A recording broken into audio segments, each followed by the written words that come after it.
Have you ever wondered why the Quran is described as a unique revelation for the Arabs? Let's dive into Quran 6:155-157 for some insights. In verse 155, Allah describes the Quran as a blessed book revealed for guidance and mercy.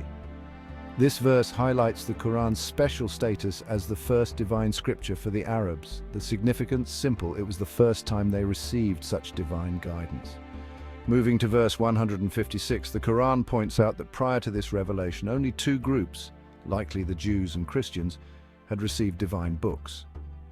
The Arabs, especially those in Mecca, were mostly unaware of these teachings. It's a clear marker of distinction. No previous scripture had been sent to them.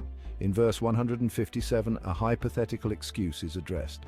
The Arabs might claim that if they had received a scripture, they would have been better guided than the earlier communities.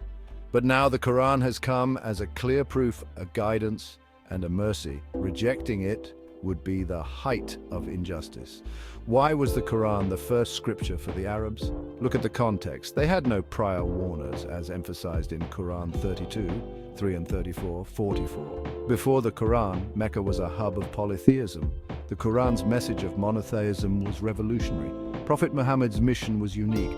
Unlike the Jews and Christians who had the Torah and the Gospel, the Arabs received the Quran as their first divine book. This was an act of God's mercy and justice, leaving no room for excuses. And let's not forget the connection to Abraham.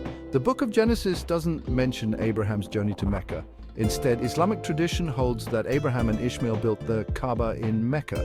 This tradition underscores the Quran's unique message to the Arabs. In conclusion, Quran 6:155-157 highlights the Quran as the first scripture for the Arabs. It emphasizes the absence of prior divine guidance, making the Quran their first and final revelation from God. This stands in contrast to the biblical narrative of Abraham, which lacks any mention of Mecca. Got questions? Leave them in the comments. Thanks for watching.